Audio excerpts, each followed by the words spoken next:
నాకు recharge card చేయండి.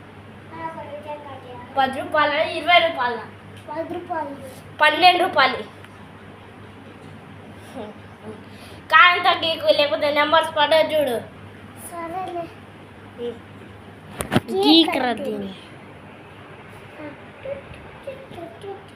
చేయరా రీఛార్జ్. అమ్మయ్యా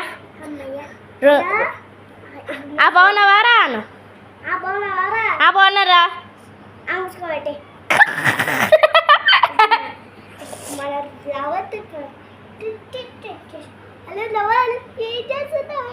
బ్యూటీ పార్లర్ ఉంటా